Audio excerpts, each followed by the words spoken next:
आता या ठिकाणी सर्वांना नमस्कार।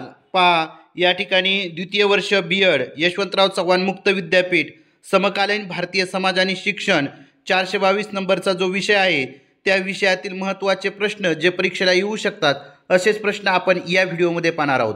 सर्वात महत्त्वाचा प्रश्न आहे प्रकल्प पद्धतीची व्याख्या सांगून वैशिष्ट्ये स्पष्ट करा।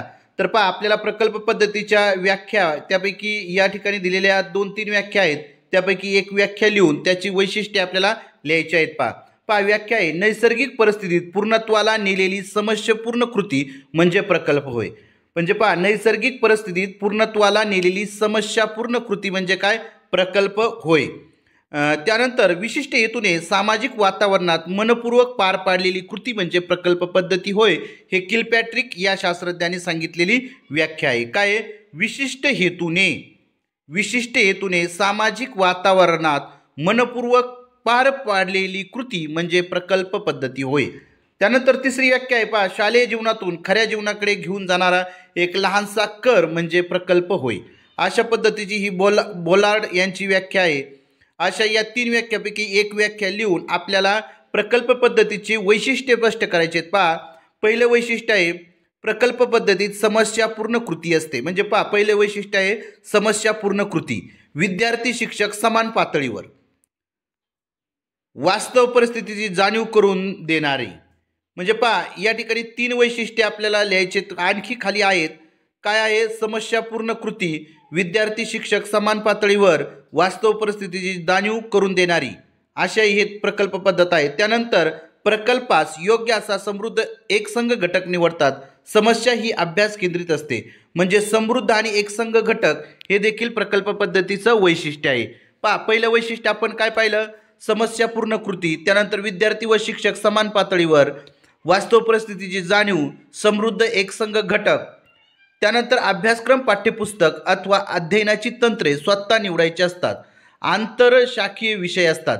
म्हणजे स्वतः निवडायची तंत्रे, पुस्तकातून माहिती मिळवणे, शंका व प्रश्नांबद्दल शिक्षक सहकारी मित्रांशी चर्चा करणे, प्रयोग करणे, दिग्दर्शित प्रात्यक्षिके व कृती करणे, शेवटी अहवाल तयार करणे इत्यादी विविध कृती करावी लागतात।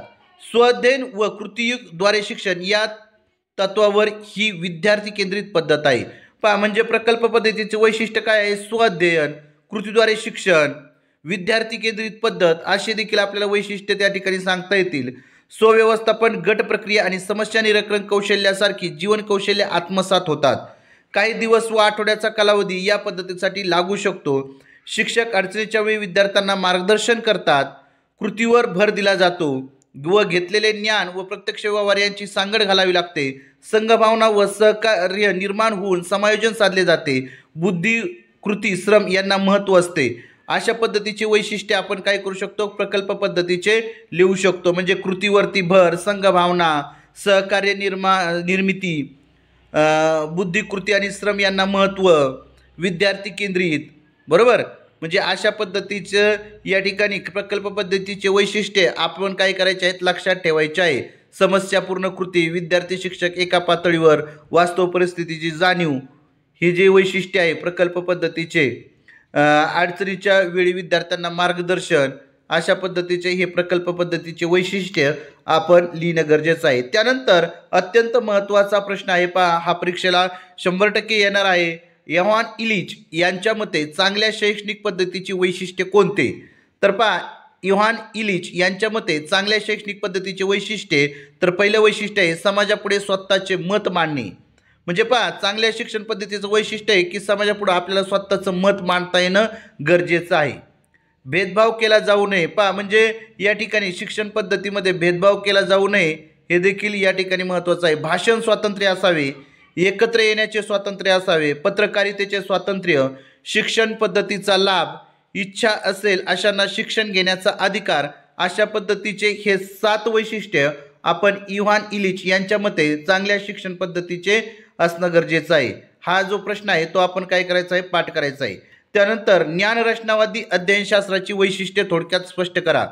त्याचं पहिलं वैशिष्ट्य आहे व्यक्तिगत विद्यार्थ्यांकडे लक्ष। ज्ञानरचनावादी अध्यापनशास्त्रामध्ये व्यक्तिगत विद्यार्थ्याकडे लक्ष दिलं जातं, गट चर्चेला महत्त्व दिलं जातं, तांत्रिक साधनांचा वापर, सहभागासाठी प्रेरणा देणे, आव्हान देणे, स्वजाणीवाचे विकसन करणे, आकलनाला निश्चित स्वरूप देणे, कृतीवर विशेष भर देणे आणि अभिरुचीमध्ये वाढ करणे असे ज्ञानरचनावादी अध्यापनशास्त्राची वैशिष्ट्य आपल्याला लिहिणं गरजेचं आहे किंवा पाठ करणं गरजेचं आहे.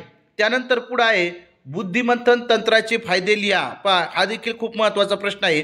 बुद्धिमंथन तंत्राचे काय फायदे आहेत? तर पहिला फायदा आहे विद्यार्थी कल्पनाशक्तीला चालना. बुद्धिमंथन तंत्राद्वारे काय होतं? विद्यार्थी कल्पनाशक्तीला चालना दिली जाते. परिणामकारक आंतरक्रिया यामुळे विद्यार्थी त्याचबरोबर विद्यार्थी शिक्षक यांच्यामध्ये परिणामकारक आंतरक्रिया घडण्यासाठी बुद्धिमंथन तंत्र हे महत्त्वाचं असतं. सहकार्य वृत्तीत वाढ, विद्यार्थ्यांच्या सहकार्य वृत्तीमध्ये वाढ होण्यासाठी हे बुद्धिमंथन तंत्र महत्त्वाचं आहे. विचारांची देवाणघेवाण, आत्मविश्वासामध्ये वाढ, मित्रत्वाचे संबंध, जिज्ञासू वृत्तीत वाढ, नवनिर्मिती क्षमतेत वाढ, समस्येविषयी अभिरुची, स्वतःचे मत मांडण्याची क्षमता विकास, अशा पद्धतीच्या हे जे विकास आहेत म्हणजेच विद्यार्थ्याचा सर्वांगीण विकास होण्यासाठी जे बुद्धिमंथन तंत्राचा फायदा आपल्याला सांगता येणार आहे. त्यानंतर पुढचा प्रश्न आहे मुक्त विद्यापीठाची वैशिष्ट्ये थोडक्यात स्पष्ट करा. आता हे जे मुक्त विद्यापीठ आहेत या मुक्त विद्यापीठाची वैशिष्ट्ये आपल्याला सांगायची तर पहिलं वैशिष्ट्य आहे स्वयगतीनुसार शिक्षण. स्वतःच्या गतीनुसार शिक्षण हे मुक्त विद्यापीठाचं पहिलं वैशिष्ट्य आहे. स्वअध्ययनावर भर म्हणजे स्वतःचं जे अध्ययन आहे त्या अध्ययनावरती या ठिकाणी मुक्त विद्यापीठामध्ये भर दिला जातो. गरजानुसार शिक्षणक्रम, आधुनिक अद्ययावत संप्रेषण माहिती तंत्रज्ञानाचा वापर, उद्योग केंद्रासारखी कार्यपद्धती, अनेकविधी माध्यमांचा वापर आणि लवचिकता अशा पद्धतीचे हे मुक्त विद्यापीठाची वैशिष्ट्ये आपल्याला सांगता येतील. अशा पद्धतीने आज आपण समकालीन भारतीय समाज आणि शिक्षण हा जो 422 नंबरचा B.Ed द्वितीय वर्षाचा जो अभ्यासक्रम आहे त्या अभ्यासक्रमातील महत्त्वाचे प्रश्न या व्हिडिओमध्ये पाहिलेले आहेत. हा जे याचे जे मुद्दे आहेत ते मुद्दे तुम्ही या ठिकाणी काय करायचे आहेत? पाठ करायचे आहेत.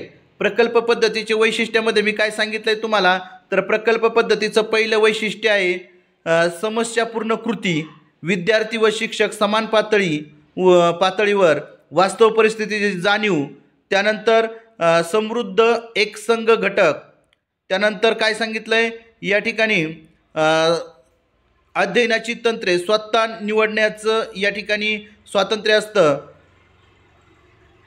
त्यानंतर स्वाध्ययनावरती भर, कृतीद्वारे शिक्षणावर भर, विद्यार्थी केंद्रित पद्धत,